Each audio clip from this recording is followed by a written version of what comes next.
때문에 그대로 지키는 것들이 많이 있습니다.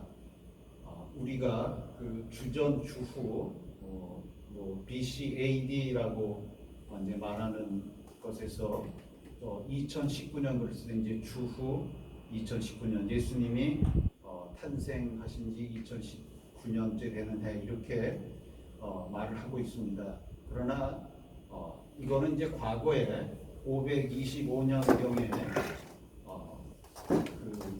그때 해를 이제 예수님 태어나신 지가 525년 된 해로 생각을 해서 그렇게 결정을 했는데 이거는 정확하지가 않습니다. 왜 그러냐면은 예수님이 영년에 태어난 게 아니고 그 전에 태어난 것으로 지금 오늘날 알려져 있는데 그 이유는 예수님이 태어났을 때 헤롯 대왕이 유대 지역을 통치하고 있었습니다. 근데 헤롯 대왕은 BC 4년에 죽은 사람입니다. 그러니까 예수님은 그 이전에 그러니까 영년 또 BC 4년 이전에 태어난 것으로 이제 생각하고 있고 그 다음에 이제 성경에 그 호족 황제 아우구스투스 성경의 아구스토가 명령을 내려서 호족을 고향 가서 해라 그런 명령을 이제 내린 걸로 돼 있는데 그거를 이제 고려해 봤을 때 한 BC 한 7년 내지 8년 그 정도 태어난 것이 아닌가 그렇게 추정을 하고 있습니다. 그러나 뭐 이거를 오늘날 굳이 또 연도를 바꿔 가지고 하는 건 너무 혼란이 오기 때문에 우리는 그냥 연도를 쓰고 있습니다. 그리고 성탄절이라고 말하는 12월 25일의 문제도 옛날에는 다 그냥 그날 태어나신 걸로 여기고 전부터 그렇게 여겼기 때문에 오늘날 그렇게 우리는 여기고 있습니다. 그러나 정확히 말하면은 예수님이 태어난 연도도 모를 뿐더러 태어난 그 생일을 모릅니다. 그러니까 그 초대교회가 성탄절을 지켰다는 기록이 없습니다. 그러니까 그걸 중요하게 여기지 않았고 초대교회가 중요하게 여긴 것은 부활절입니다. 예수님이 부활한 날, 주일도 부활한 날을 기념해서 지키는 거고 그 다음에 초대교회가 처음부터 지킨 것은 부활절이고 그 다음에 그 예수님을 인간적인 예수보다는 신으로서의 예수를 이제 그 초대교회 사람들이 고백하고 믿었기 때문에 육체적으로 이 땅에 오신 것을 그렇게 중요하게 여긴 것 같지가 않고 이스라엘 그 초대교회는 부활절과 함께 다시 영광으로 오실 재림하실 주님을 더 생각하고 바라고 있지 그 이전에 육신으로 오신 분에 대한 기념이 없습니다. 그러면 언제부터 그 성탄절을 12월 25일로 지켰냐?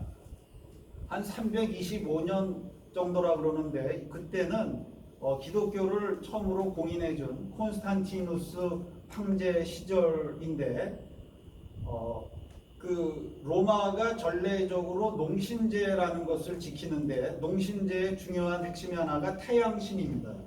근데 그 태양신이라는 것들이 점점 죽어간다고 보고 있었어요. 그 동지가 가까우면은 하루에 일자가 점점 이게 낮 시간이 줄어드는 거에 대해서 이제 힘이 약화가 됐다가 동지가 지난 이후에 다시금 소생해서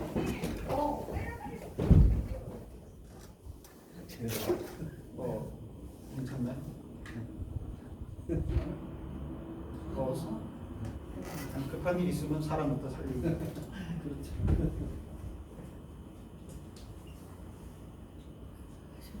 예.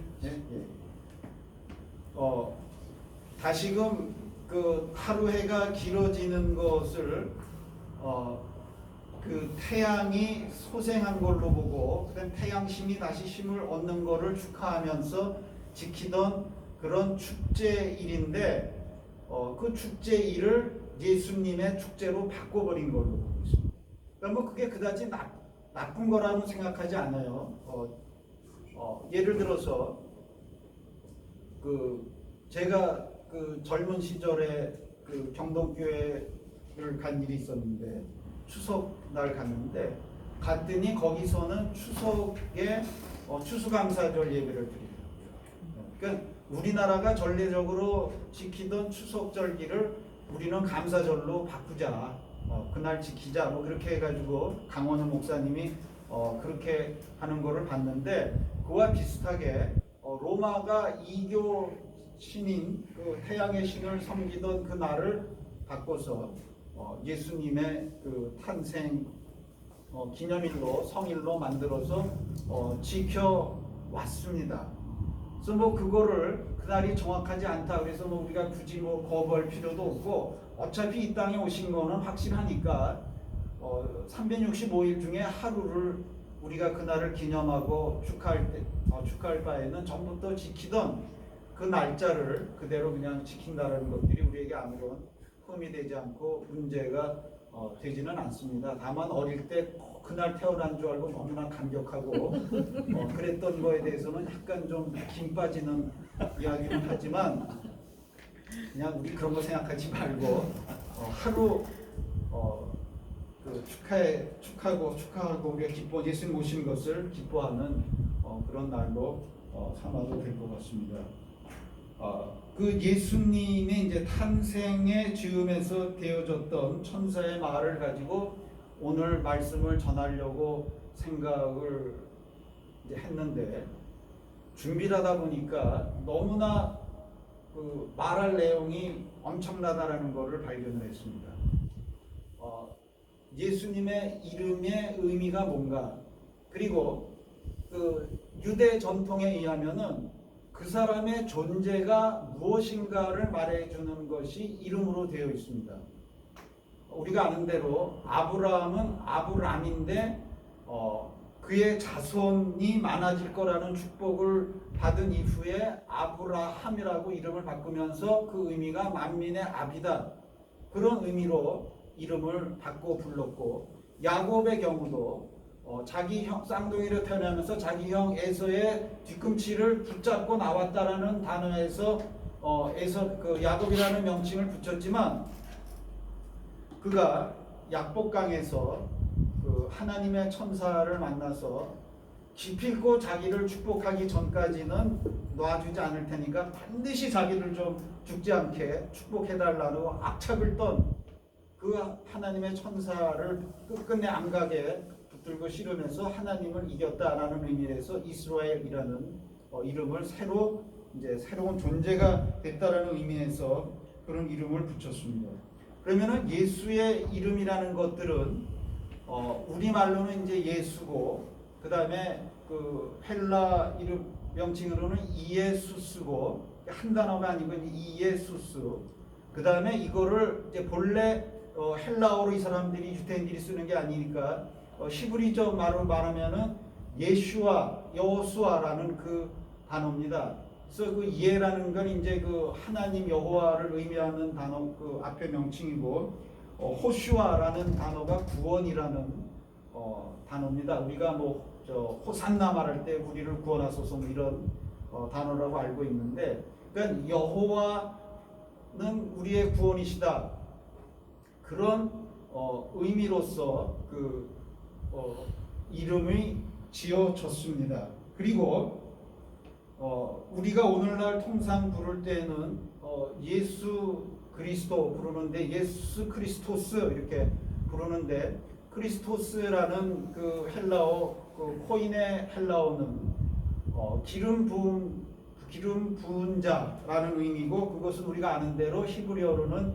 메시아라는 그 단어를 의미가 같은 의미를 찾아서 붙인 것으로 되어 있습니다. 메시아라는 그 단어는 기름 부음을 받았다라는 말은 하나님이 이 땅에서 특별한 일을 하기 위해서 어떤 사람을 선택해서 그 사람에게 하나님의 능력과 권능과 지혜, 즉 성령을 부어 주셨다라는 의미에서 메시아라는 단어를 이제 붙였는데, 그것이 이스라엘 사람들에게는 이제 일종의 왕을 의미하는 것이고 구원자를 의미를 합니다. 그래서 이제 예수 그리스도가 그 메시아고 그 다음에 우리의 구원자다, 그런 의미가 있지만 우리에게는 이제 그다지 우리나라 말이 아니기 때문에 쉽게 들어오는 단어는 아닙니다. 근데 이제 우리가 중요하게 생각해야 될 것이 있는데, 이스라엘 사람들이 메시아나 구원이라고 생각했을 때 그들이 생각하는 것은 우리가 아는 대로 굉장히 현실적이고 현세적인 구원입니다. 이스라엘 구약의 역사에 있어서 구원이라 그랬을 때 구원이 무엇을 의미하는가 하는 것은 출애굽기에 나타난 사건이 구원의 핵심으로 여기고 있습니다. 그들이 그 고대 이집트에 들어가 살다가 노예가 돼서 아주 비참한 삶을 살고 있었는데, 하나님이 모세를 보내서, 그러니까 일종의 모세도 메시아죠, 그 사람이요. 아주 어떻게 보면 거의 초기의 메시아 같은, 하나님이 특별히 권능을 부어서 그 사람을 지도자 삼아서 이스라엘 백성을 구출해냈다라는 의미에서 이제 구원자인데, 거기서부터 구원을 해서 가나안 땅에 정착하게 했다. 그 사건이 구원을 의미하는 것입니다. 그리고 그 후에 가나안 땅에 살 때 다른 이방 민족이 강해져 가지고 이스라엘 사람들을 다시금 점령해서 지배했을 때, 하나님이 사사라고 우리가 불리우는 특별한 사람들에게 또 권능을 부어줘서 그 사람들이 군사 지도자가 되어서 그들을 물리친 사건, 그것이 구원의 사건입니다. 그러니까 우리가 아는 대로 기드온의 300용사 말하는 것 같이 기드온과 300인의 용사가 미디안으로부터 이스라엘 사람을 구원했다, 그렇게 우리는 말하고 있습니다. 그러면은 그 구원자 또는 메시아에 대한 이야기를 이 당시 예수님이 태어날 당시로 가지고 와서 이해한다면은 구원이라는 것은 무엇을 말하겠습니까? 무엇을 말하죠? 그 당시가 이스라엘이 로마의 속국이 돼서 경제적으로도 많은 부분을 착취를 당하고 있었고, 세금으로 이제 많은 것들을 뺏어갔고, 그 다음에 필요에 따라 강제 노역을 시키면은 이제 할 수 없이 강제 노역을 당하는, 그리고 굉장히 그 로마 사람들이 타 민족들을 우습게 여겨가지고 많이 경멸을 하는 그러한 어떤 경제적이고 정치적이고 정신적인 어려움을 당하고 있었습니다. 그래서 고대적인 전통적인 이해에 의하면은 구주라는 존재는, 또는 메시아라는 존재는 그들을 그런 어려움 속에서 건지시고 구원하는 존재가 되어야 하는 것입니다. 그런데 오늘 예수님이 어떠한 분이고 어떠한 일을 할 것인가 라는 그 이름을 설명을 하고 그 이유를 설명하는, 그래서 이름은 예수라 하고 그가 자기 백성을 어디에로부터 구원한다고 되어 있습니까? 그들의 죄로부터 구원한다, 그렇게 되어 있습니다. 그들의 죄로부터 구원한다. 요건 좀 힌트가 안 맞아 나가기 시작하는 그러한 내용입니다. 그러면은 하나님의 존재는, 그리고 예수님은 이스라엘 사람들이 또는 자기 백성이 또는 인류가 이 땅에서 강하고 악한 자들이 우리를 괴롭히고 힘들게 하는 그러한 문제로부터 우리를 구원하시는 분이 아닌가, 그런 분이 아닌가, 그렇게 생각할 수도 있습니다. 오늘날 그 20세기에 일어난 그 오순절 운동의 그 중요한 그 주장, 그리고 이제 오순절 운동이라는 것들은 이제 전 세계적인 교회사적인 이제 의미고, 한국 교회로 말하면은 순복음 중앙교회 조용기 목사가 이렇게 주장하는 그런 복음에 의하면은, 그 복음이라는 것들은 우리를 병으로부터 낫게 하는 것이고, 가난으로부터 우리를 건지는 것이고, 이 땅의 많은 어려움으로부터 벗어나게 해서 이 땅에서 건강하고 잘 살게 해주는 그런 것이 구원이라고 가르쳤는데 그치 많은 사람 먹혀 들어갔는데 예수님은 그런 것들을 하지 않으려는 것인가? 근데 그렇지 않다라는 건 알고 있습니다. 예수님이 이스라엘 사람들을 길 잃은 양처럼 유리하는 양처럼 상처받고 도둑질 당하고 강도를 당하는 그러한 존재처럼 불쌍히 여기셨다라는 많은 구절들이 있고 그 다음에 예수님이 그가 부딪힌 많은 불구자나 환자들을 치유해 주셨습니다. 그런데 다시금 말하지만 그것은 예수님이 하시고자 하는 일의 일부를 보여주신 그리고 예수님이 하나님이 어떠한 존재라는 것들을 보여준 어떤 예제와 같은 것이지 하나님이 본래 하시려는 것은 예수님께 하시려는 것은 그거 아니고 죄로부터의 구원이라는 것입니다. 예수님이 이 땅의 병자들을 불쌍히 여기신다면은 최소한 그 지역에 있는 또는 이스라엘에 있는 모든 병자를 다 고쳐주시든지 왜 몇 명만 운 좋게 예수님 만난 사람 몇 명만 구원해 주시고 그 다음에 음식을 오병이어로 얼마든지 먹이실 수 있으면은 그냥 굶주린 사람 다 좀 먹게 해주지 왜 거기 예수님 모인 그 자리 뭐 5,000명 그 사람만 먹이고 마냐. 그게 아니고 예수님은 죄로부터 우리를 구원하시고자 한다는 것입니다. 그러면은 여기에서 구약이 사실은 말하고 있는 중대한 내용을 더 짚어야 되는데 사사 시대 때 이스라엘 사람들이 타민족의 압제를 당한 이유는 그들이 여호와 하나님을 섬기지 않거나 그의 법을 지키지 않아서 하나님이 허용 가운데 타민족이 와서 이스라엘을 지배하고 그들을 고통스럽게 했다는 것입니다. 그러니까 이 말은 우리 인류가 가지고 있는 많은 고통과 아픔과 슬픔 그 모든 것은 증상이고 그 밑에 근본적인 원인이 되는 것은 죄라는 것입니다. 그러니까 죄라는 것을 해결하지 않고 그 증상만을 해결하고 고쳐주는 것은 하나님이 본래 하려는 것이 아니라는 것입니다. 제가 잠시 그 의학적인 그 예를 좀 들어보려고 합니다.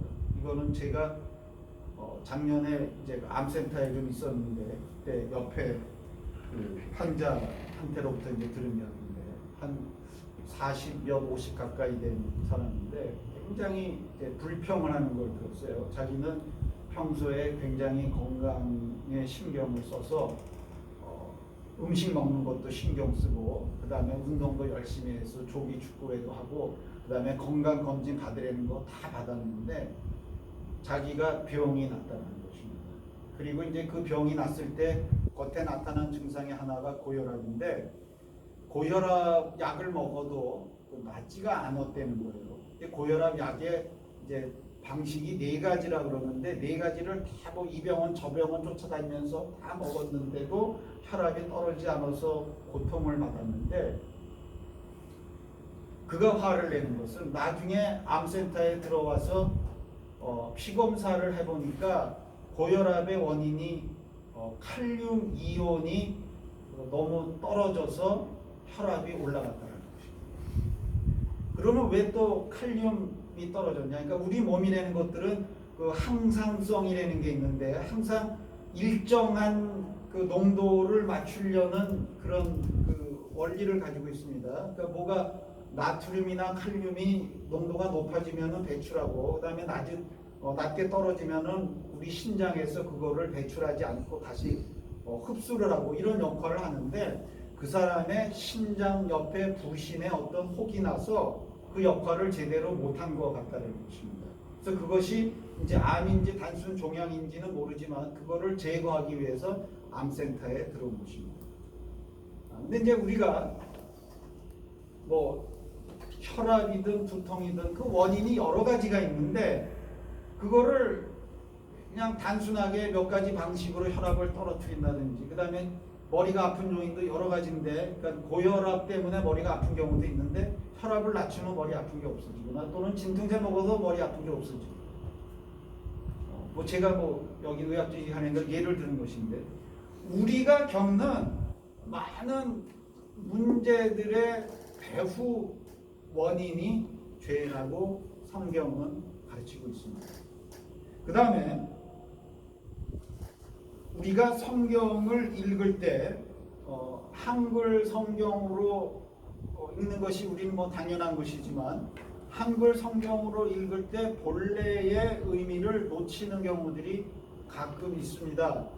여기 그 자기 백성의 죄에서 말할 때 그 죄라는 것이 우리나라 단어에는 단수인지 복수인지 잘 알 수가 없고, 그냥 얼핏 봐서는 단수라고 생각할 수가 있습니다. 저들의 죄에서, 죄들에서 이런 말 잘 안 쓰니까. 그 우리나라 어법에는 그 복수를 뭐 명확하게 쓰는 경우도 있고 잘 안 쓰는 경우도 있고 그렇습니다. 나라는 거하고 우리라는 거하고가 이렇게 막 혼돈되게 우리는 쓰고 있습니다. 나의 어머니, 나의 형 말할 거를 우리는 뭐 우리 어머니, 우리 형, 우리 형제 그렇게 외아들도 그렇게 이제 입에 붙어서 부르고 있습니다. 근데 여기에 나타난 그 죄라는 것은 헬라어 원문에는 복수로 되어 있습니다. 죄들로부터라고 되어 있습니다. 그거를 단수로 썼을 때는 굉장히 이제 그 보편적인 또는 추상적인 의미의 죄를 뭐 죄성 이런 의미로 해석을 하지만, 죄를 복수로 썼을 때는 구체적인 죄를 의미하는 것입니다. 여러 가지 죄들을.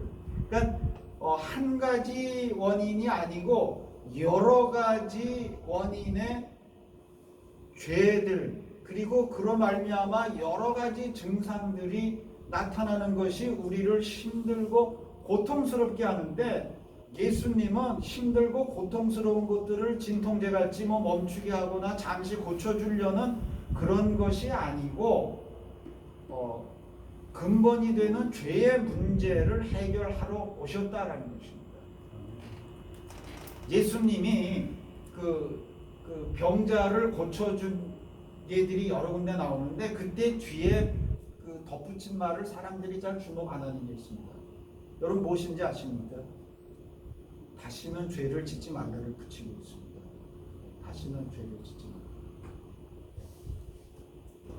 그러니까 그 우리의 뭐 병이라는 것이 이제 뭐 또 꼭 죄 때문에 왔다 그렇게 말을 이제 하기가 애매한 때도 있는 것 같지만, 문제는 또 죄라는 단어에 있습니다. 죄라는 단어. 그러니까 보편적으로 모든 그 사람들이 사는 사회에 도덕이라는 것도 있고, 그 다음에 죄라는 용어들이 다 있습니다.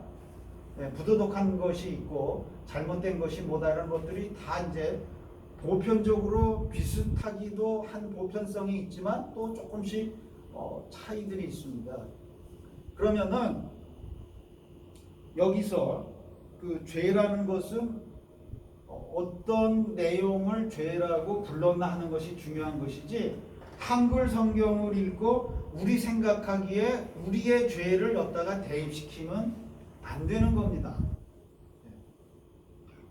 그러니까 그 한국의 설교자들이 한글 성경을 열심히 읽고 뭐 자기 뭐 몇십 번 읽었다 뭐 이렇게 자랑을 하면서 열심히 읽었다 그래서 자기가 성경을 잘하는 것처럼, 그리고 심지어는 이제 요새 그 성경 통독 읽기 운동이 일어나서 평신도들도 뭐 성경을 통독 여러 번 해서 몇 번 읽고 나니까 뭐 성경이 자기가 이제 다 감이 잡히고 안다 그렇게 말을 하는데, 그 성경의 용어를 그 한글로 번역한 용어로 이해를 하면은 우리식의 개념으로 이해를 할 수밖에 없습니다. 그것이 완전히 틀리진 않지만 세세하게 이해할 때는 거기서부터 많은 오해를 할 수가 있고 오류를 범할 수가 있습니다.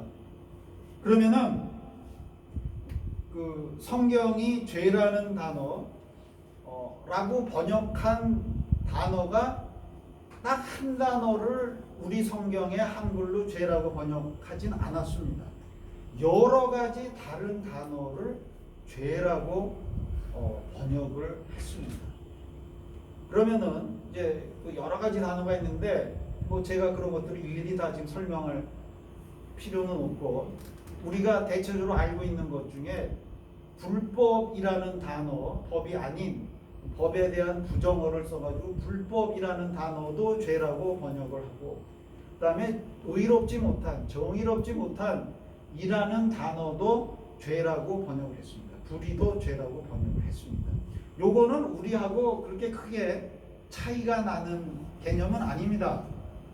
근데 오늘 이 성경을 썼고 헬라어로 그렇게 되어 있고, 그 다음에 구약 히브리어도 죄라고 말을 했을 때 가장 보편적으로 많이 썼던 단어, 헬라어로는 하말티아라는 단어를 쓴 그 단어의 의미는 뭐냐? 그 단어의 의미는 활을 쐈을 때 관역에 맞으면 명중이라고 말하는데, 관역에 맞지 않으면 관역에 맞지 않았다. 그게 관역에 맞지 않았다가 죄입니다. 우리하고는 전혀 상상할 수 없는 내용을 죄라고 부릅니다. 그러니까 목표로부터 엇비긋났다. 가야 될 마땅한 길을 가지 못했다. 그런 단어를 죄라고 부르는 것입니다. 우리로 생각하면 굉장히 우스울 수가 있죠. 우리나라 옛날 이제 국궁 이렇게 쏘는 걸 보면 굉장히 멀리서 쏘기 때문에 탁 하면 탕 하고 맞으면, 관역을 맞으면 여기서 깃발을 표시해서 명중 표시제 사인을 해주는데, 관역을 맞추지 못했다 그랬을 때 우리말로 말하면 죄다 이렇게 말하는 것처럼 된 거예요. 틀렸다, 잘못 나갔다, 죄다. 우리는 그게 왜 죄야? 실수한 거지. 그러니까 하나님이 본래 목표한 그 목표로 나아가고 있지 못한 상태. 하나님이 창조할 때 마땅히 인간이 어떠한 사람으로 발전하고 성장하고 성숙해서 어떤 존재가 되어야 한다라는 것들을 이루지 못한 거를 죄라고 부른다는 것입니다. 그래서 그것이 잘못된 거다. 그것이 잘못된 거다. 라는 거를 이제 여러 가지 사인으로 나타나는 것들이 우리의 곤경이고 어려움이고 슬픔이고 좌절이고 이렇다는 것입니다. 그래서 그 부분에 대해서도 이제 좀 더 얘기를 해야겠지만, 그 다음에 이제 하나 더 간단하게, 제가 오늘 이 설교가 이렇게 간단하게 서론뿐이 못한다는 이야기가, 이게 죄와 구원이, 그리고 예수가 우리 기독교의 전부예요. 핵심에. 이게 전체 내용이에요. 그거를 이제 그냥 서론뿐이 말을 못하고 또 필요하면 더 설명을 해야 된다고 생각을 합니다. 그러면 그 다음에 구원한다 이렇게 되어 있는데, 죄로부터 구원한다는 소리는 제가 교회를 오래 다녔지만 그렇게 많이 들은 말이 아닙니다. 여러분, 죄하고 연관돼 가지고 우리가 많이 듣는 말은 뭐죠? 용서죠. 그러니까 용서, 죄 그러면 용서고, 예수님은 우리의 죄를 용서하시기 위해서 고난을 받고 십자가에 못 박혀 죽으셨다. 그러면 우리 죄를 용서받는다. 그런데 정확히는 오늘 나타난 문자적인 의미는 그거를 더 넘어서는 거라는 것입니다. 죄로부터의 구원이라는 것은 죄의 용서만을 말하는 것이 아닙니다.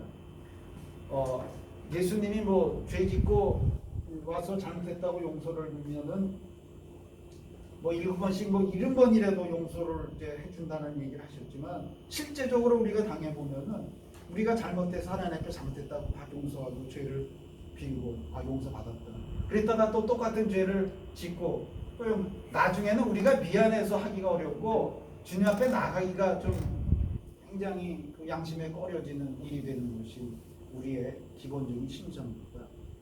그러니까 우리의 문제는 죄로부터의 구원이라는 것입니다. 그리고 이 구원이라는 이제 단어를 또 설명을 하면은 구원이라는 단어를 우리 똑같은 복음서에 한글로 이제 다른 의미로 쓴 거를 찾아볼 수 있는 게 있습니다. 12해 동안 혈루병을 앓던 여자가 그 당시 여자는 뭐 나서서 말을 한다든지 그 다음에 뭐 남자 앞에 나서서 어떻게 대화하는 이런 것들이 다 좀 이렇게 꺼려지는 조용히 지내는 그러한 풍토기 때문에 그 여자는 가서 예수님한테 쫓아나가서 제가 이러한 병이 있으니까 이러한 병을 고쳐주시면 좋겠습니다. 고쳐주세요. 그렇게 말할 엄두가 나지를 않아서 조용히 예수님의 옷자락을 만지면은 그 다음에 성경이 이렇게 번역한 성경이 있어요. 내가 구원받을 것이라고 생각을 했다 그렇게 되어 있어요. 그 말은 의미는 뭐죠? 치유된다라는 거죠. 그러니까 치유라는 그 단어와 구원이라는 그 단어가 한 단어인데 어떤 때는 구원한다로 쓰고 어떤 때는 치유한다라는 단어로 써요. 그러면 치유라는 거는 그러니까 혈루병 앓던 여자에 나온 말이지만 병이 낫는 거를 의미하고 있습니다. 병 증상이 뭐 통증이 없었다 그런 거 의미하는 게 아니라 병이 낫는 거를 의미하고 있습니다. 그러면은 죄로부터 구원을 받는다라는 말은 죄로부터 벗어난다라는 걸 의미하고 있습니다. 치유받는다라는 것들이 죄로부터 벗어나는 것을 의미하고 있습니다. 그러니까 우리가 알고 있는 기존에 보다 이 성경은 그거보다 더 많은 것들을 더 깊이 내포하고 있습니다. 그러니까 그러니까 예수 그리스도라는 것이 뭐 나는 그리스도라는 말 우리에게 참 의미가 그런데 예수 구주 이게 더 우리에게 쉽게 들어오고 본래적인 의미를 알 수 있는 말인데 그 내용은 우리를 그로부터 벗어나게 합니다. 그리고 그로 말미암아 우리가 겪고 있는 모든 어려움의 문제를 근본적으로 해결하시려는 분이 예수님이시고 그것을 위해서 하나님이 예수님을 보내셨다라는 것입니다.